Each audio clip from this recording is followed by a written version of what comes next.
Boroña. En la carretera de la costa, en el trayecto de Gijón a Avilés, casi a mitad de camino, entre ambas florecientes villas, se detuvo el coche de carrera al salir del bosque de la Voz, en la estrechez de una vega muy pintoresca, mullida con infinita hojarasca de castaños y robles, pinos y nogales, con los naturales tapices de la honda pradería de terciopelo verde oscuro, que desciende hasta refrescar sus lindes en un arroyo que busca deprisa y alborotando el cauce del Aboño.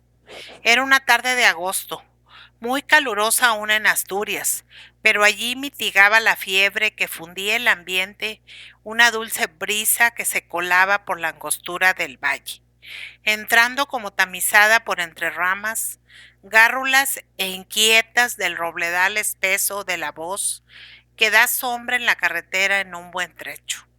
Al detenerse el destartalado vehículo, como amodorrado bajo 100 capas de polvo, los viajeros del interior que dormitaban cabeceando no despertaron siquiera.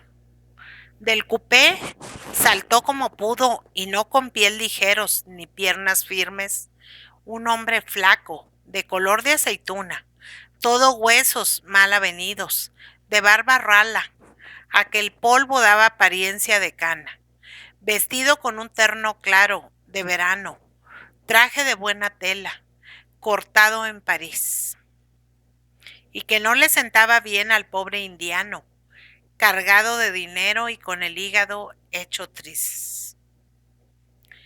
Pepe, Francisca, don José, Gómez y Suárez en el comercio.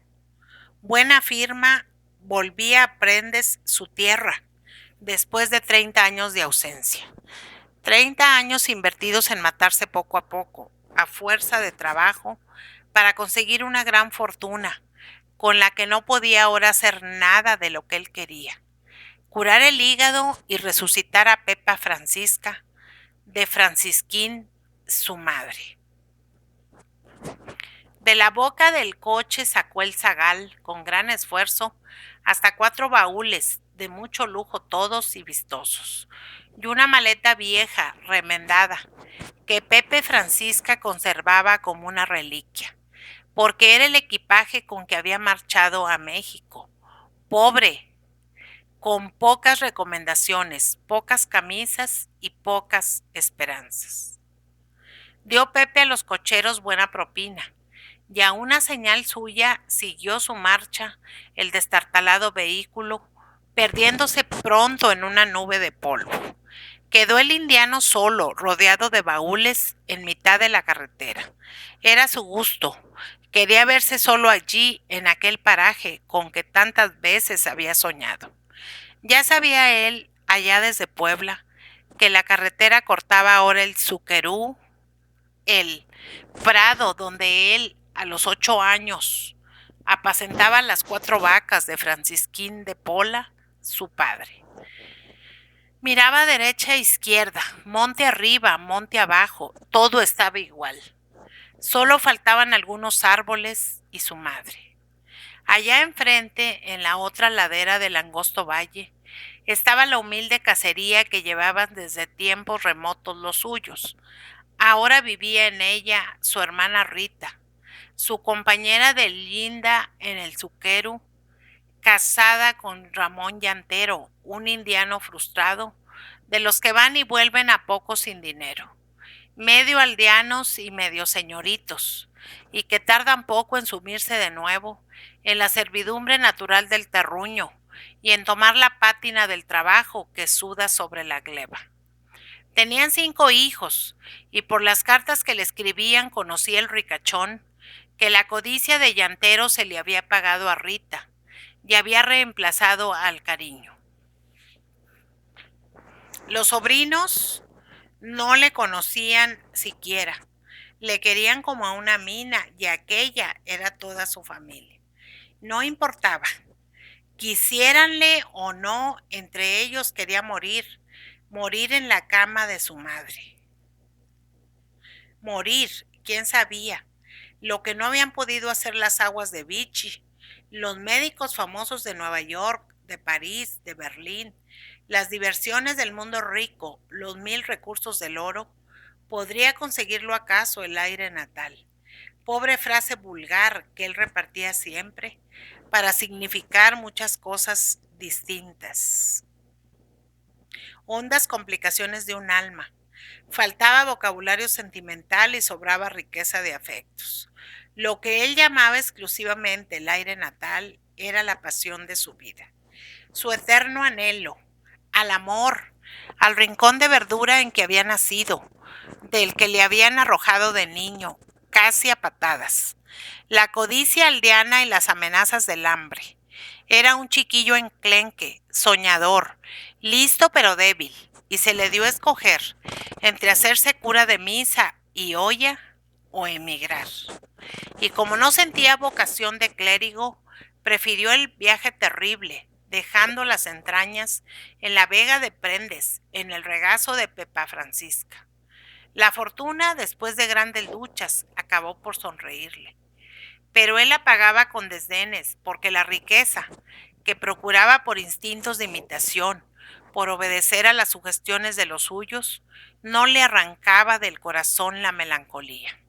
Desde Prendes le decían sus parientes, no vuelvas todavía, más dinero. No te queremos aquí hasta que ganes todo lo que puedas. Y no volvía, pero no soñaba con otra cosa. Por fin sucedió lo que él temía, que faltó su madre antes que él diese la vuelta, y faltó la salud, con lo que el oro acumulado tomó para él color de ictericia. Veía con terrible caridad de moribundo la inutilidad de aquellas riquezas, convencional ventura de hombres sanos que tienen la ceguera de la vida inacabable, del bien terreno sólido, seguro, constante. Otra cosa amarilla también le seducía a él. Le encantaba en sus pueriles ensueños de enfermo que tiene visiones de vida sana y alegre. Le fatigaban las ideas abstractas, sin representación visible, plástica, y su cerebro tendía a simbolizar todos los anhelos de su alma. Los anhelos de vuelta al aire natal, en una ambición bien humilde, pero tal vez irrealizable. La cosa amarilla que tanto deseaba, con que soñaba en Puebla, en París, en Vichy, en todas partes, oyendo a la Patti en Covent Garden, paseándose en Nueva York por el Broadway, la cosa amarilla que anhelaba saborear era un pedazo de torta caliente de maíz, un poco de borona, el pan de su infancia, el que su madre le migaba en la leche y que él saboreaba entre besos. Comer boroña otra vez, comer boroña en Prendes, junto al jar en la cocina de casa. Qué dicha representaba aquellos bocados ideales que se prometía.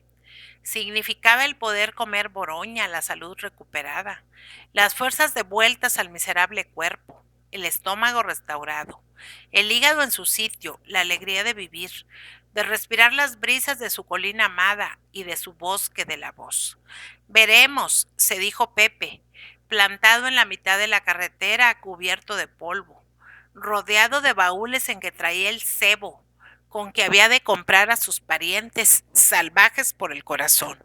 Un poco de cariño, a lo menos cuidados y solicitud, a cambio de aquellas riquezas que para él ya eran como cuentas de vidrio.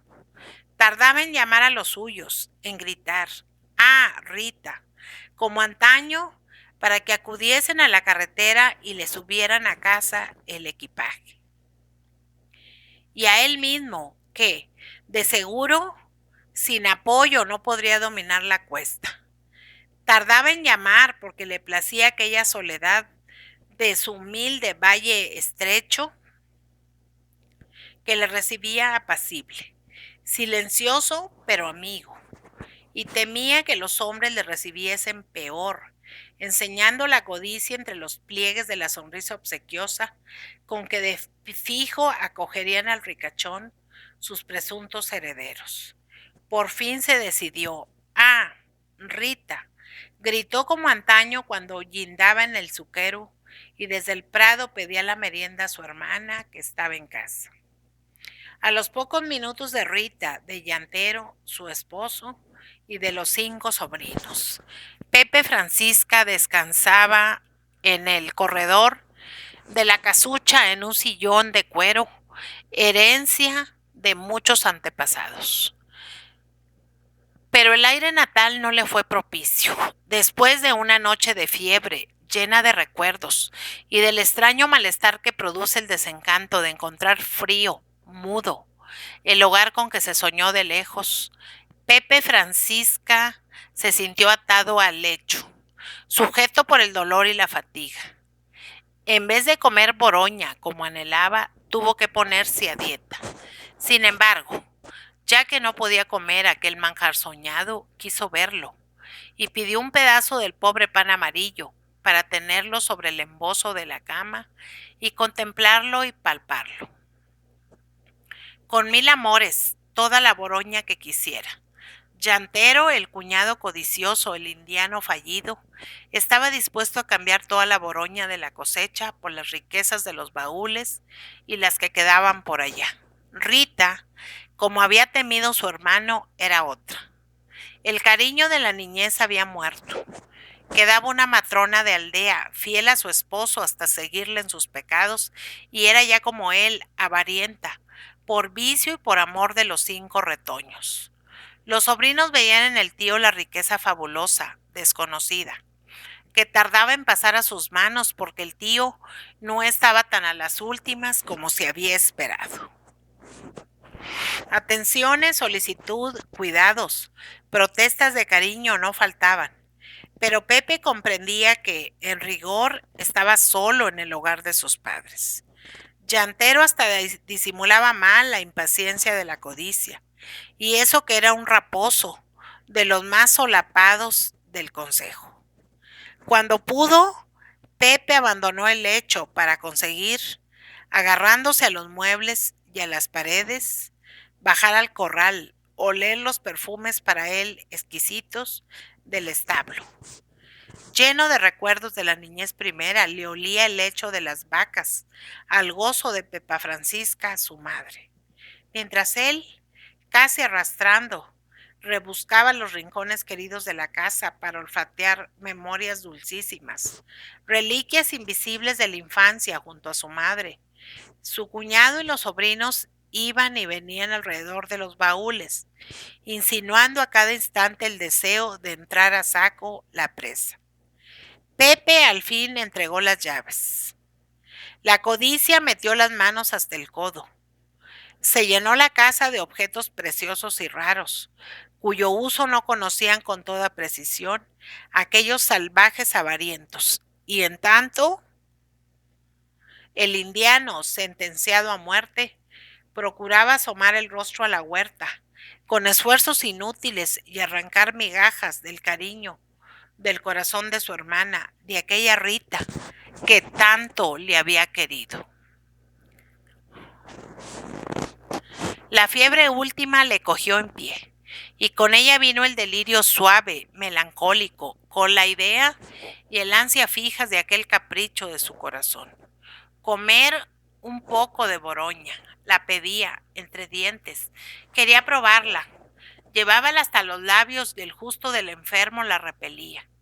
Pesar a sus entrañas, hasta náuseas le producía aquella pasta grosera, aquella masa viscosa, amarillenta y pesada, que simbolizaba para él la salud aldeana, la vida alegre en su tierra, en su hogar querido. Llantero, que ya tocaba el fondo de los baúles y se preparaba a recoger la pingüe herencia, agasajada al moribundo, seguíale el humor y la manía, y todas las mañanas le ponía delante de los ojos la mejor torta de maíz humeante, bien tostada como él la quería. Y un día, el último, al amanecer, Pepe Francisca, delirando, creía saborear el pan amarillo, la borona de los aldeanos que viven años y años, respirando el aire natal al amor de los suyos. Sus dedos, al recoger ansiosos la tela del embozo, señal de muerte, tropezaban con pedazos de borona y los deshacían, los desmigajaban y, madre, torta, leche y boroña, madre, Dame Boroña, suspiraba el agonizante sin que nadie le entendiera. Rita sollozaba a ratos, al pie del lecho, pero Llantero y los hijos revolvían en la salucha contigua el fondo de los baúles y se disputaban los últimos espojos, injuriándose en voz baja para no resucitar al muerto.